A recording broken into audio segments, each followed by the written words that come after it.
Welcome to this episode of the story. Have you subscribed yet? Chapter 163. Brave the core of spiritual energy. Above the firmament of the illusory spirit continent, drifting clouds like cotton wadding torn apart by a giant hand spread loosely across the indigo sky. Deep within a medium known as the forbidden land of spiritual energy in the heart of this continent, a confrontation to reshape heaven and earth was brewing. Su Mu and his teammates stepped on moss glistening with morning dew, their boots crunching over Sisui's spiritual crystal shards, making a clear creak sound that echoed distinctly in the silent medium. Their goal was the ancient artifact hidden at the core of spiritual energy, the Eye of the Spirit Abyss. This legendary artifact has slumbered here since ancient times. According to surviving ancient texts, it was born from the primal chaos at the beginning of heaven and earth, with its core sealing primeval spiritual energy powerful enough to overturn mountains and seas and reshape the universe. If it fell into the hands of those with ill intentions, even triggering 1/10,000th of its power would turn thousands of miles of fertile land into scorched earth and make surging rivers roll back into the sky. 3 months ago, unusual events were reported in a border town. A cultivator witnessed purple lightning tearing through the night sky, accompanied by dragons roar like thunder. All sorts of anomalies pointed to the impending awakening of the Eye of the Spirit Abyss. News spread across the continent like wildfire, and various forces stirred into action. Su Mu's Guardian Mysterium Pavilion, entrusted with the mission of maintaining the continent's balance, naturally couldn't allow the artifact to fall into the wrong hands. At this moment, Su Mu stood before a broken jade bridge. The bridge body was carved with intricate cloud patterns, and residual spiritual energy flowed through the grooves, emitting a faint glow. It was easy to imagine how magnificent this sacred place once was. Beneath the bridge lay an unfathomably deep abyss, with vague black mist churning, and occasional leaks of spiritual energy fluctuations enough to make cultivators with weaker cultivation tremble in their hearts. On the other side of the bridge was the core of spiritual energy, wrapped in layers of light screens, a space like glazed glass condensed from pure spiritual energy. Suspended in the center of this core was a crystal about the size of a fist, transparent all over, which was their target, the Eye of the Spirit Abyss. But the path to the core was blocked by a group of silent guardians. They were 12 guardian puppets, each forged from black iron mixed with star sand, nearly 10 feet tall, with broad shoulders and sturdy frames, like moving iron fortresses. Their heads were polished obsidian, with Yo-Lancer flames flickering in their eye sockets, soul fires ignited by pure spiritual energy, constantly vigilant against any intruders. A rhomboidal spiritual crystal was inlaid in the chest of each puppet, and spiritual energy overflowing from it outlined cobweb-like golden patterns on their surfaces. Every breath-like heave made the surrounding air tremble slightly. They stood in a ring outside the core's light screen, their spiritual energy interwoven to form an impenetrable defensive barrier, with water-like ripples flowing over the barrier's surface, obviously containing considerable defensive power. The spiritual crystal cores of these puppets are all located at the position of the third left rib. Ling Che, the team member most skilled in mechanisms, whispered. He held a bronze compass in his hand, its needle trembling slightly as it pointed at the puppets. Judging from the patterns, they are arranged in a 12 Yuanchen Formation, with their auras connected. Moving one affects the whole. If we rush in forcefully, we're afraid it will trigger a chain of restrictions. Su Mu nodded slightly, his gaze sweeping over the ground under the puppets. There were already blurry runes carved there, with characters like suppress, block, and forbid.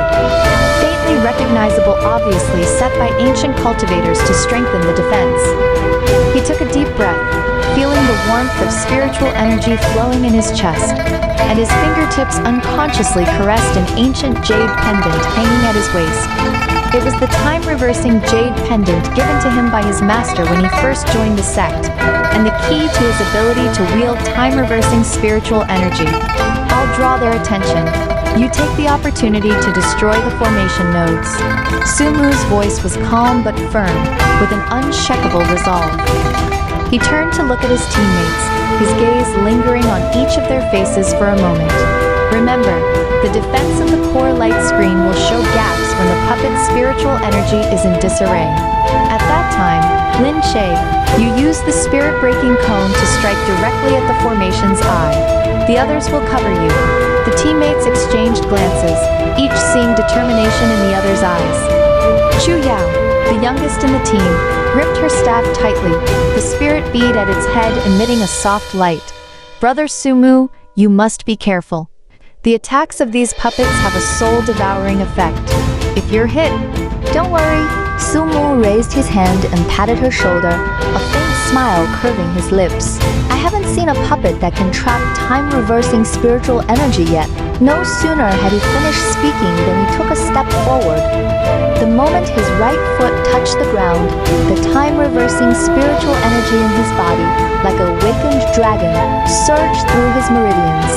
This spiritual energy was different from that of ordinary cultivators. It didn't spread outward but converged inward, condensing into a nearly black halo around his body.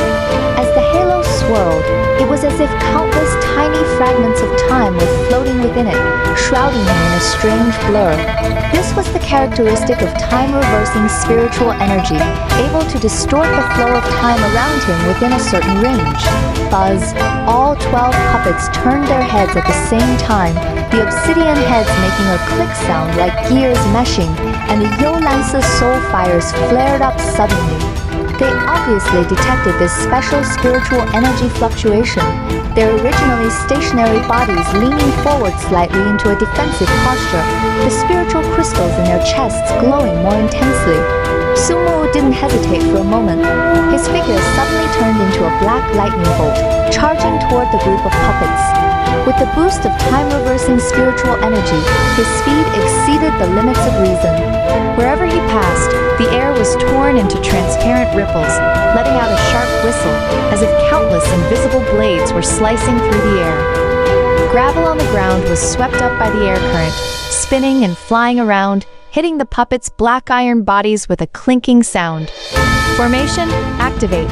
One of the puppets, its voice like metal scraping, let out a low shout.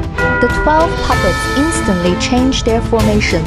4 stepped forward, their black iron arms crossed over their chests, the golden patterns on their surfaces flaring up suddenly to form a thick spiritual energy shield, with complex runes appearing on the shield's surface, exuding a heavy aura. The other 8 squatted down, their hands forming seals in front of their chests. Spiritual energy gushing from their crystals converged in their palms, condensing into 8 spiritual energy beams as thick as bowls. The beams were Yolanse, with tiny electric sparks flickering at their edges, obviously containing extremely strong destructive power. Just what I need! A sharp light flashed in Sumu's eyes. Instead of slowing down, he pushed his time-reversing spiritual energy to the limit. As he approached the shield, he suddenly crouched down, stomping heavily on the ground with both feet, using the recoil to leap diagonally upward. At the same time, his hands quickly formed seals, and he whispered, "Time reverse displacement." The black halo around his body suddenly expanded, and the surrounding space showed visible distortion. The spiritual energy shield that should have been head-on seemed to slow down in Sumu's eyes, and the trajectories of the 8 whoosawing spiritual energy beams also shifted slightly. This was the wonder of time-reversing spiritual energy, not true time reversal, but creating a brief time difference by interfering with the flow of time between himself and the surrounding environment. Taking advantage of this fleeting opportunity, Sumu shuttled through the gaps between the beams like a nimble monkey, his toes tapping lightly on the shoulder of one puppet to rise higher. He looked down from above, just in time to see the puppet's momentary stiffness due to the missed attack, and immediately formed a plan in his mind. "Now!" he shouted loudly, and the time-reversing spiritual energy in his body gushed out like a breaching flood. Instead of condensing around his body, it turned into a black stream of light, charging toward the light screen at the core of spiritual energy. This stream of light wasn't attacking the puppets, but was directed at the energy hub connecting the core light screen and the puppet formation. It was the weak point of the entire defense system and the key to the puppet's spiritual energy circulation. The moment the black stream of light hit the energy hub, it made a sound like cloth being burned. The space there twisted violently, and the originally stable